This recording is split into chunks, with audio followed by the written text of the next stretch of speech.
Mougins, dimanche 8 avril 1973.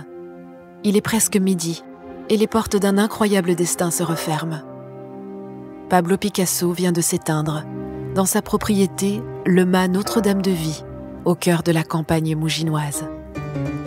Son histoire avec Mougins avait débuté bien avant, dès 1936.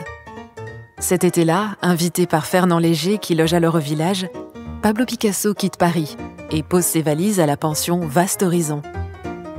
Il y reviendra à plusieurs reprises jusqu'en 1938. C'est l'époque de Dora Maar et des amis surréalistes qui l'embarquent avec lui. La vie est bien douce dans ce petit hôtel familial. Chaque matin, Picasso s'enivre du panorama baigné de soleil. Entre deux virées jusqu'à la plage, le temps semble suspendu sur la terrasse, à l'ombre de la pergola. Le soir, on veille tard. L'après-midi, volet mi-clos, on s'adonne à de profondes siestes salvatrices. Dora Maar, cachée derrière son objectif, ou encore Man Ray, saisissent des instantanés de ces parenthèses ensoleillées. Les discussions amusées avec Paul Éluard, les pauses douceurs avec chiens et chats. L'ambiance est festive, libérée, créative.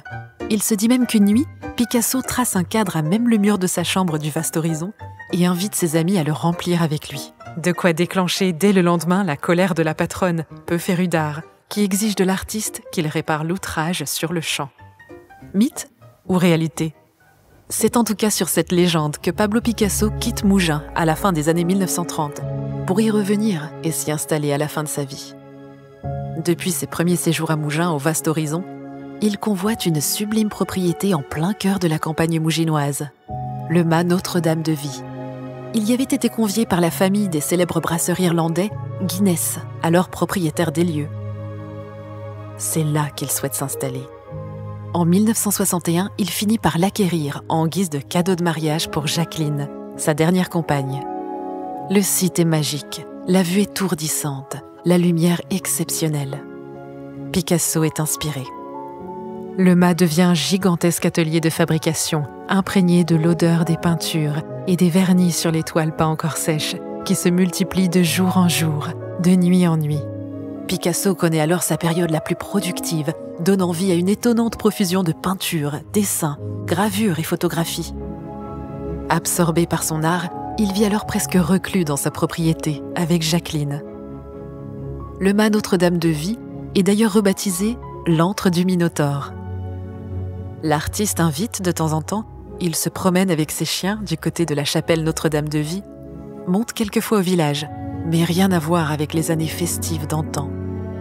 Il faut dire qu'il a déjà plus de 80 ans.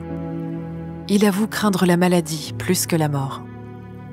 Heureusement, la maladie a le bon goût de ne le visiter que brièvement.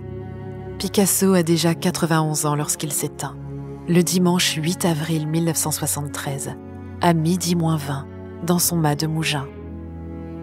Une page extraordinaire de l'histoire de l'art se referme avec lui. L'âme artistique du mât Notre-Dame de Vie reste alors en suspens. Mais l'empreinte créative de Picasso n'a pas dit son dernier mot à Mougins. Aujourd'hui encore, de nombreux artistes et artisans y trouvent leur inspiration.